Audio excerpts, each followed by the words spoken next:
But it's really nice. I will go through the interior and what it feels like to sit in. So you can see, oh, I've got a Lotus Emira just here, in green. I'm actually going to get out and show you this. Don't know if the owner's anywhere nearby, but yeah, wasn't planned.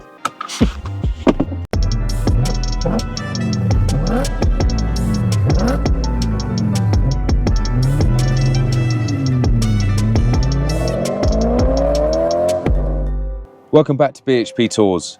For those that missed my last episode of me collecting my brand new M2 from BMW Park Lane in central London, here's a clip I left out. So the back, my favourite angle of the M2 this is. Love the 3D lights. I know I sound a bit hypocritical because I said I didn't like them when they first launched, but they've grown on me. I like the fact they're 3D and yeah, you can see them from sort of different angles. Yeah, they look really cool. M2 in silver needs to go. I'll get that done shortly. But yeah, really like the quad tailpipes, again, M signature. Rear camera, really want that anniversary badge. Hope you like the plate. Obviously, you've seen that before on the Corvette. You've got the rear reflectors. You've got the subtle spoiler here. I've seen people put sort of bigger ones. I've even seen like the M Performance kit where you get exhaust in the middle like you do on the M4. It must cost a huge amount of money. I think they're titanium. But yeah, I'll see what these are like first before I go to any huge expense to get those done. It's going to be nice having a big boot that's at the front. So this is going to be a big change. I've already filled it with a few things already. But it will be nice having a boot again. Yeah, obviously the Lotus was behind the seat and the Corvette, whilst it had a boot at the back, it was absolutely tiny and I sort of had to split it between there and the front. So nice big space at the back so I can put everything in. I still have back seats I can put things on as well. And obviously the engine at the front, unlike the last two cars. So yeah, let's go, let's work our way inside, see what it's like to live with, or see what it's like to sit in rather. So I'm delighted to say I'm in my brand new BMW M2, my first drive. I mentioned in my last video that I was going to tell you why I bought it, and I didn't really do that if I'm honest. And it was for two reasons. Firstly is that I missed having a 6-speed manual after that dual clutch that I had in the Corvette.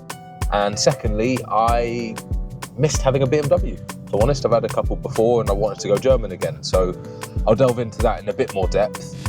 But the 6-speed manual, yeah, I couldn't really find a huge amount of options, new options anyway, sort of, you know, within a couple of years old, so modern new cars.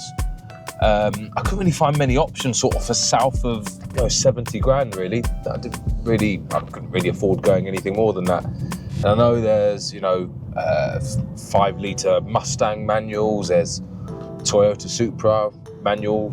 Obviously my friend Ryan had that, so I wouldn't buy that. We used that for that accompanied me and my Emira on my Spanish road trip, which was great fun. You'll see some clips of that here.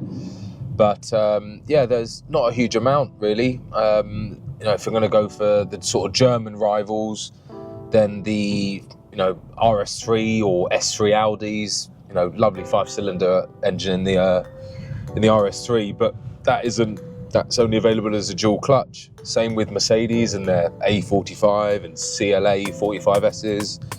So there's not a huge amount. Probably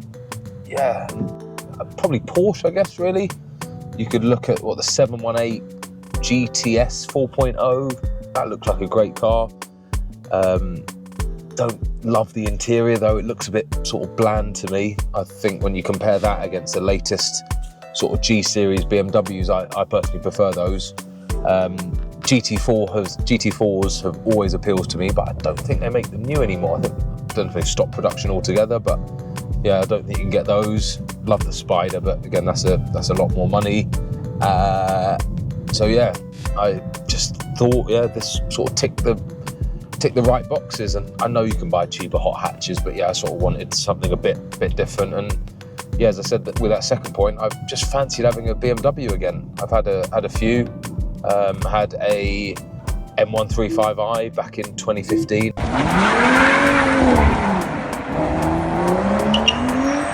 That was with that 6-cylinder inline, or yeah, inline 6, and Had an M850i, which I absolutely loved. That was a brilliant car.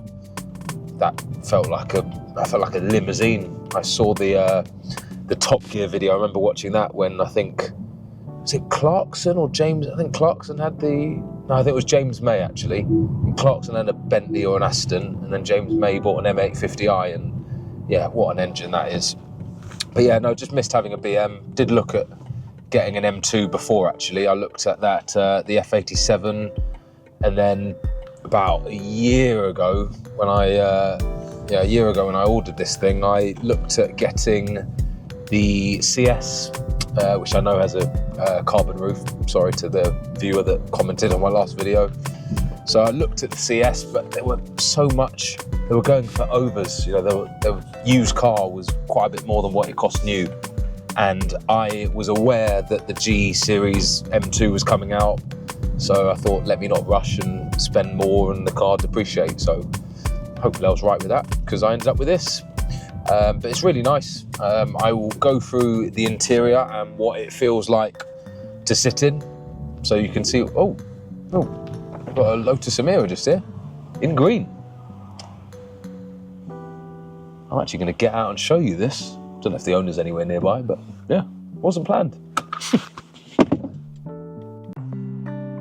So I'm acutely aware that I've parked absolutely horrendously, and apologies if there are any beeps and swearing from passerbys, but yeah, I couldn't use this, couldn't turn this opportunity down. Look how wide the M2 looks compared to the Emira, which for me is really strange. On all the sort of videos I've looked back, I always thought the Emira looked definitely looks lower. You can see, you know, when you look side by side, that it sits a lot lower and it looks like a sports car, but yeah, it's really muscular. I mean, look at it from like the rear door, sorry, the front door.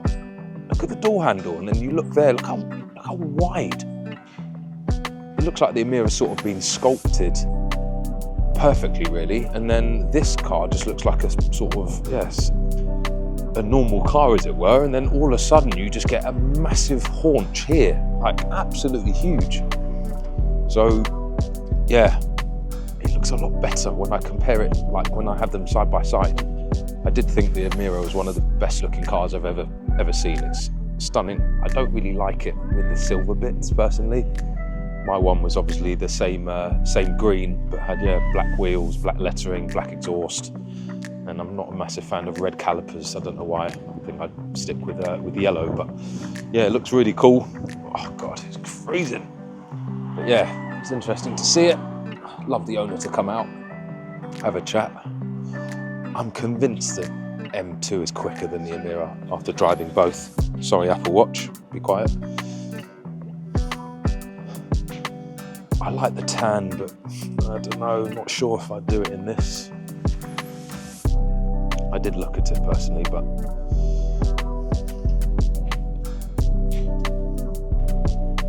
yeah, if you think that the Lotus is a I mean, it just looks like a sports car, doesn't it? It looks like a supercar. It looks like a little mini Ferrari. But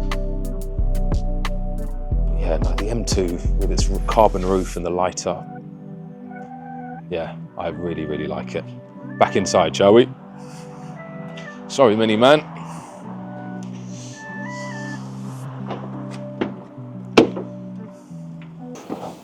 It's a $1 million question. Are the seats usable in the back for adults? Not that I'm going to be sat in here very often. Nice that they move forward. Okay.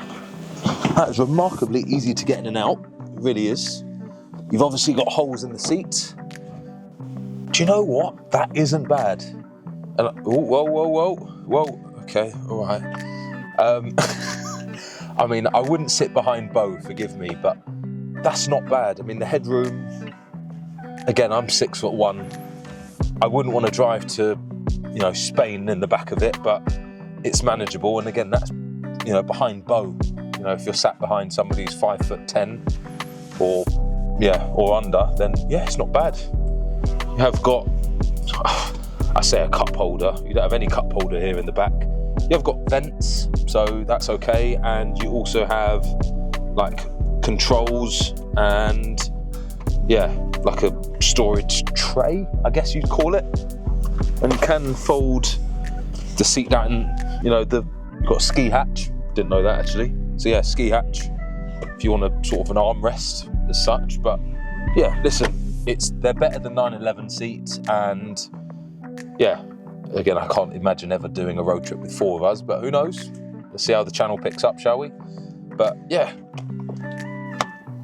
that's pretty good, if I'm honest. Got a little coat hanger here as well. That's not bad. That really isn't bad.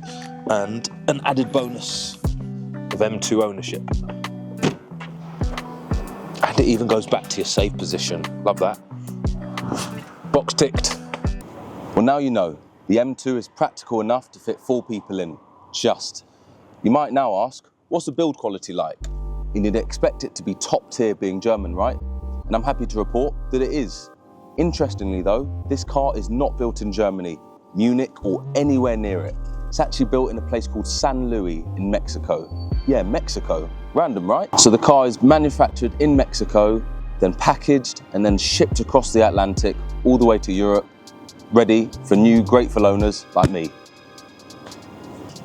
So next up is tech.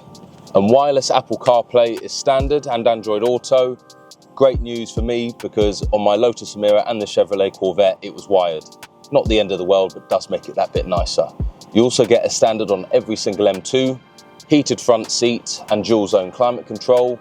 And I selected the M Comfort Pack, which gives you a heated steering wheel with a bizarrely placed button on the steering wheel.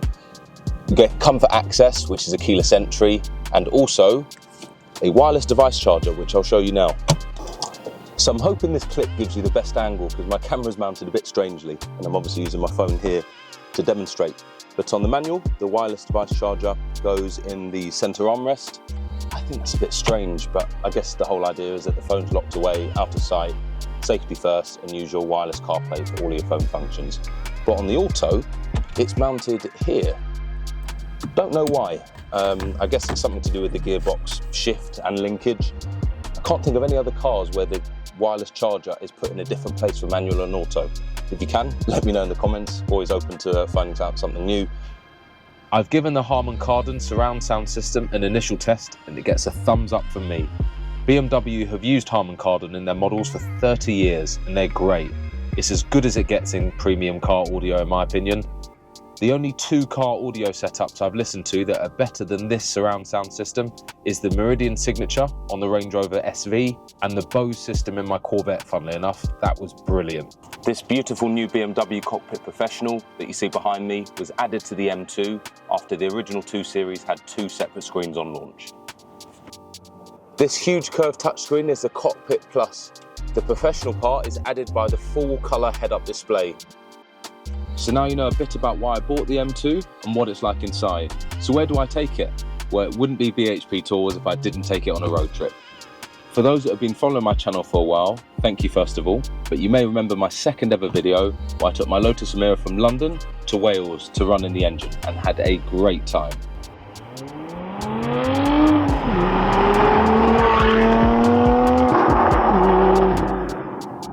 BMW do things slightly differently in that their M cars require an M-specific running-in service, also known as an oil change, after the first 1,000 miles or so. So I've decided to take my M2 to the home of BMW to carry out that running-in service. So I'm on my way to Munich. Good? Trying, man. On my way to Germany, I'm stopping off at a Champions League game on the eastern tip of France. 2 birds, 1 stone. See you there. Thank you for watching, hope you enjoyed it. As I ask in all of my videos, please do subscribe to my channel to follow me on my journey. I've got loads more content to come, but my channel can't grow without your following.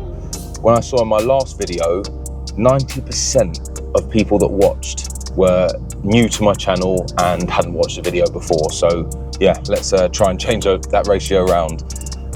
Do check out my last video with an exterior walk round of my M2 at BMW Park Lane and my final Chevrolet Corvette road trip, showing you what you can expect from my M2 for the next few months. Next video, out next week.